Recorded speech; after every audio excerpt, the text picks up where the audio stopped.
Hello दोस्तों, स्वागत है आपका स्टडी नाउ 6 चैनल पे। आशा है आप सभी ठीक होंगे। तो चलिए फिर शुरू करते हैं आज की क्लास, जो Hindi TGT PGT plus Hindi net JRF के लिए महत्वपूर्ण क्लास है। तो ध्यान दीजिएगा। पहला प्रश्न है, सदल मिश्र। सदल मिश्र की भाषा कैसी है? सदल मिश्र की भाषा कैसी है? तो पूर्वीपन लिए हुए व्यवहारिक खड़ी बोली। ये सदल मिश्र की भाषा है, पूर्वीपन लिए हुए व्यवहारिक खड़ी बोली। आगे देखेंगे, इंशाअल्लाह खां की भाषा कैसी है? तो चटकीली मटकीली मुहावरेदार चलती भाषा। ये इंशाअल्लाह खां की भाषा है, चटकीली मटकीली मुहावरेदार चलती भाषा। संस्कृत मिश्रित हिंदी किसकी है? संस्कृत मिश्रित हिंदी किसकी है? किसकी भाषा है? तो मुंशी सदा सुखलाल की भाषा। संस्कृत मिश्रित हिंदी है मुंशी सदा सुखलाल की भाषा। अगला प्रश्न है, a dictionary of English and Hindustani, ये किसकी पुस्तक है? A dictionary of English and Hindustani, ये किसकी पुस्तक है? तो जॉन गिलक्राइस्ट की। A dictionary of English and Hindustani, ये जॉन गिलक्राइस्ट की पुस्तक है। गिलक्राइस्ट का पूरा नाम क्या रहा? तो गिलक्राइस्ट का पूरा नाम डॉक्टर जॉन बॉर्थविक गिलक्राइस्ट था। गिलक्राइस्ट का पूरा नाम डॉक्टर जॉन बॉर्थविक गिलक्राइस्ट था। ठीक है, इन्होंने 19 ग्रंथों की रचना की। जॉन गिलक्राइस्ट ने 19 ग्रंथों की रचना की। ये खड़ी बोली के 3 शैली, यानी खड़ी बोली के 3 शैलियों को ये मानते थे। ये खड़ी बोली की 3 शैलियों को मानते थे। कौन कौन? दरबारी या फारसी शैली, हिंदुस्तानी शैली, हिंदवी शैली। इसके अलावा हिंदुस्तानी शैली इन्हें सर्वाधिक प्रिय थी जॉन गिलक्राइस्ट को। जॉन गिलक्राइस्ट खड़ी बोली की 3 शैलियाँ मानते हैं, दरबारी या फारसी शैली, हिंदुस्तानी शैली, हिंदवी शैली। और हिंदुस्तानी शैली जो थी ये इनकी सर्वाधिक, मतलब ये इनको सबसे अधिक प्रिय थी। अगला प्रश्न है, कलकत्ता स्कूल बुक सोसाइटी की स्थापना कब की गई थी? कलकत्ता स्कूल बुक सोसाइटी की स्थापना 1817 ईस्वी में की गई थी। कलकत्ता स्कूल बुक सोसाइटी की स्थापना 1817 ईस्वी में की गई थी। आगरा स्कूल बुक सोसाइटी की स्थापना कब की गई? तो 1833 ईस्वी में। आगरा स्कूल बुक सोसाइटी की स्थापना। कलकत्ता स्कूल बुक सोसाइटी की स्थापना 1817 ईस्वी में। आगरा स्कूल बुक सोसाइटी की स्थापना 1833 ईस्वी में की गई। विलियम केरे ने बाइबल का हिंदी अनुवाद सन 1809 ईस्वी में नए धर्म नियम के शीर्षक से किया। विलियम केरे ने बाइबल का हिंदी अनुवाद कब किया? तो विलियम केरे ने बाइबल का हिंदी अनुवाद किसने किया? विलियम केरे ने किया। कब किया? 1809 ईस्वी में। किस शीर्षक से किया? तो नए धर्म नियम शीर्षक से किया। फिर से एक बार देखिए, बाइबल का हिंदी अनुवाद किया किसने? विलियम केरे ने। ठीक है, कब किया? 1809 ईस्वी में किया। किस शीर्षक से किया? तो नए धर्म नियम शीर्षक से किया। आगे देखिए, सन 1809 ईस्वी में हेनरी मार्टिन ने बाइबल का हिंदी और उर्दू भाषा दोनों में ही अनुवाद किया। विलियम केरे ने भी बाइबल का हिंदी अनुवाद किया था। विलियम केरे ने बाइबल का केवल हिंदी अनुवाद किया था, वो भी 1809 में ही किया था। उन्होंने भी नए धर्म नियम इस शीर्षक से किया। इसके बाद हेनरी मार्टिन ने भी 1809 ईस्वी में बाइबल का हिंदी अनुवाद और उर्दू अनुवाद दोनों ही भाषाओं में किया। हेनरी मार्टिन ने हिंदी और उर्दू दोनों में ही किया। अगला प्रश्न है, सत्यार्थ प्रकाश की रचना किसने की? तो स्वामी दयानंद सरस्वती जी ने सत्यार्थ प्रकाश की रचना की। आगे है, 1874 ईस्वी में सत्यार्थ प्रकाश की रचना खड़ी बोली हिंदी गद्य में की गई। 1874 ईस्वी में स्वामी दयानंद सरस्वती जी द्वारा सत्यार्थ प्रकाश की रचना किस में की गई? किस भाषा में? तो खड़ी बोली हिंदी गद्य में। पंडित मदन मोहन मालवीय के अथक प्रयत्न से सन 1900 में कचहरियों में नागरी की प्रतिष्ठा हुई। ठीक है, दयानंद के अनुयायी हिंदी को क्या कहते थे? आर्य भाषा। दयानंद के जो अनुयायी थे वो हिंदी को आर्य भाषा कहा करते थे। अगला प्रश्न देखेंगे। उदंत मार्तंड नामक जो पत्रिका रही, इसका प्रकाशन किसके संपादकत्व में हुआ था? यानी उदंत मार्तंड के संपादक, पत्रिका के संपादक कौन थे? तो पंडित जुगल किशोर। उदंत मार्तंड नामक पत्रिका का प्रकाशन पंडित जुगल किशोर के संपादकत्व में हुआ। उदंत मार्तंड नामक पत्रिका का प्रकाशन 30 मई 1826 ईस्वी को हुआ। उदंत मार्तंड नामक पत्रिका का प्रकाशन 30 मई 1826 को हुआ। यह एक साप्ताहिक पत्रिका थी। कहाँ से निकलती थी? कलकत्ता से निकलती थी।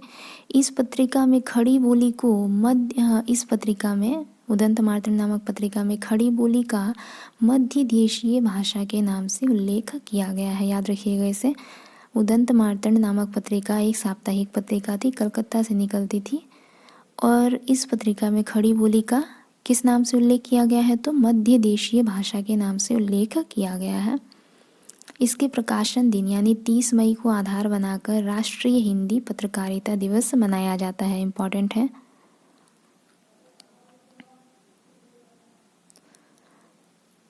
अगला प्रश्न है,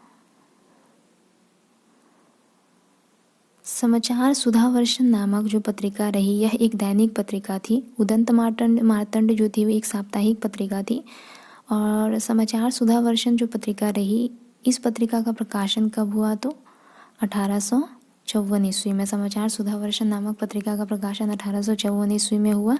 यह एक दैनिक पत्रिका थी। इसे भी कलकत्ता से मतलब निकाला जाता था, और उदंत मार्तंड को भी कलकत्ता से निकाला जाता था। हिंदी की ये पहला दैनिक पत्र रहा, दैनिक पत्रिका थी ये हिंदी की, समाचार सुधावर्षन।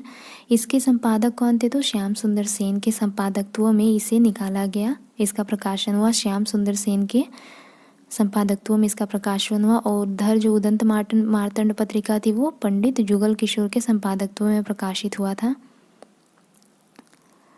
सन 1834 में प्रजामित्र साप्ताहिक पत्रिका, सन 1834 ईस्वी में प्रजामित्र नामक साप्ताहिक पत्रिका का प्रकाशन हुआ। यह भी कलकत्ता से इसे प्रकाशित किया गया। प्रजामित्र कैसी पत्रिका थी? तो एक साप्ताहिक पत्रिका थी। प्रकाशन कब हुआ? 1834 ईस्वी में। कहाँ से मतलब प्रकाशित होता था ये? तो कलकत्ता से प्रकाशित होता था। इसके बाद आता है बनारस अखबार। बनारस अखबार का प्रकाशन 1845 में हुआ।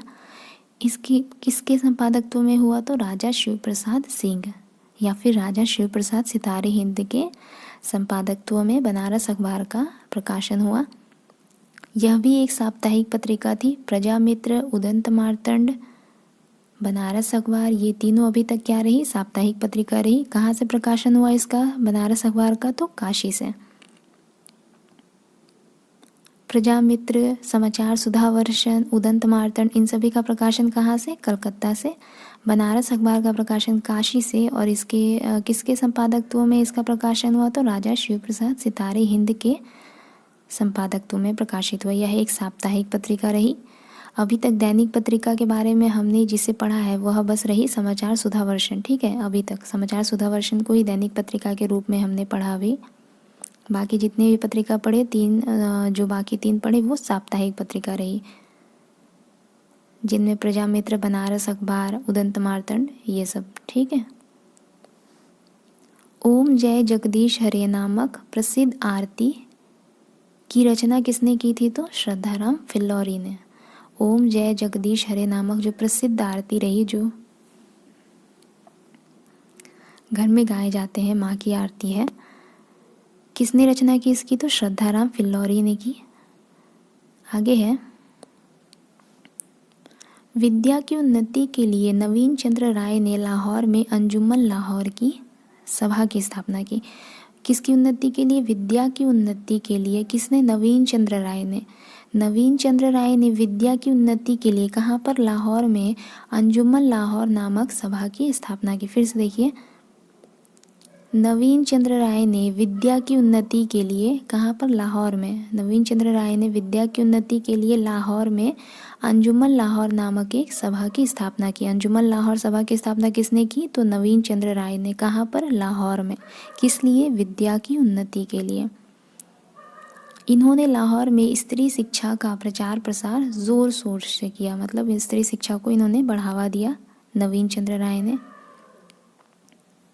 आचार्य रामचंद्र शुक्ल ने पंजाब के श्रद्धाराम फिल्लौरी कहाँ से थे? पंजाब से थे। ओम जय जगदीश हरे नामक आरती की रचना श्रद्धाराम फिल्लौरी ने की। आचार्य रामचंद्र शुक्ल पंजाब के श्रद्धाराम फिल्लौरी को अपने समय का सच्चा हिंदी हितैषी और सिद्धहस्त लेखक माना है। आचार्य रामचंद्र शुक्ल ने श्रद्धाराम फिल्लौरी को अपने समय का क्या माना है? सच्चा हिंदी हितैषी, सच्चा हिंदी समर्थक और सिद्धहस्त लेखक माना है। याद रखिएगा। अगला प्रश्न है, राजा शिव प्रसाद सितारे हिंद या फिर राजा शिव प्रसाद सिंह द्वारा कौन सी एक संग्रह पुस्तिका है जो स्कूली विद्यार्थियों के लिए रची गई? राजा शिव प्रसाद सिंह द्वारा रचित कौन सा ग्रंथ है जो स्कूली विद्यार्थियों के लिए रचा गया? वह है गुटका नामक जो एक संग्रह पुस्तिका है, यह राजा शिव प्रसाद सितारे हिंद या फिर राजा शिव प्रसाद सिंह द्वारा स्कूली विद्यार्थियों के लिए लिखी गई थी। राजा शिव प्रसाद सितारे हिंद भारतेंदु हरीशचंद्र के गुरु थे। याद रखिएगा। राजा शिव प्रसाद सितारे हिंद 1856 में शिक्षा विभाग के इंस्पेक्टर बने थे, इंस्पेक्टर नियुक्त किए गए थे। राजा शिव प्रसाद सितारे हिंद कब? 1856 ईस्वी में किस विभाग के? शिक्षा विभाग के इंस्पेक्टर नियुक्त हुए थे।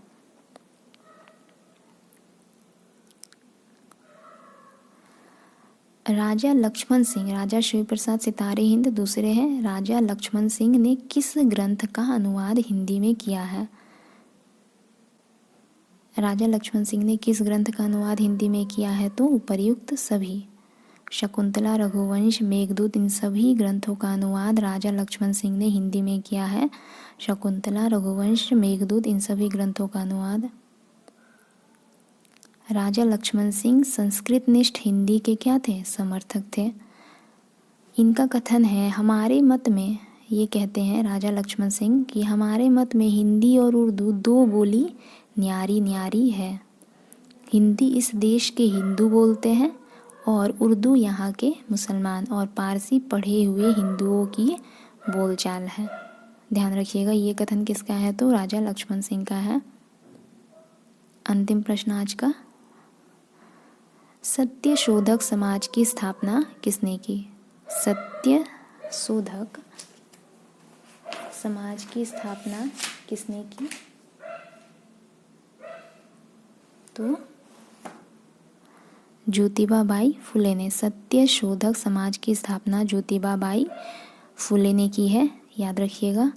दयानंद सरस्वती ने आर्य समाज की स्थापना की। केशव चंद्र सेन ने वेद समाज की स्थापना की। देवेंद्र नाथ ठाकुर ने तत्वबोधिनी नामक समाज की स्थापना की।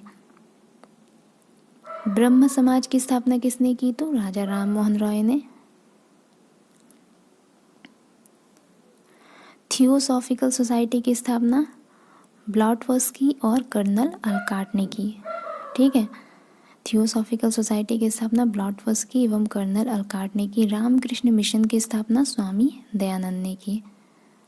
फिर से एक बार देखिए, दयानंद सरस्वती ने आर्य समाज की स्थापना की। केशव चंद्र सेन ने वेद समाज की स्थापना की। देवेंद्र नाथ ठाकुर ने तत्वबोधिनी नामक समाज की स्थापना की। ब्रह्म समाज की स्थापना किसने की? तो राजा राम मोहन रॉय ने। थियोसॉफिकल सोसाइटी की स्थापना की ब्लॉटवर्स्की एवं कर्नल अलकाट ने। रामकृष्ण मिशन की स्थापना किसने की? स्वामी विवेकानंद ने। ठीक है, तो आज की क्लास को हम लोग यहीं पे समाप्त करते हैं। अगले क्लास में जल्दी मिलेंगे। तब तक के लिए अगर आप लोगों को अच्छा लगे तो लाइक, शेयर और सब्सक्राइब ज़रूर कीजिएगा। धन्यवाद।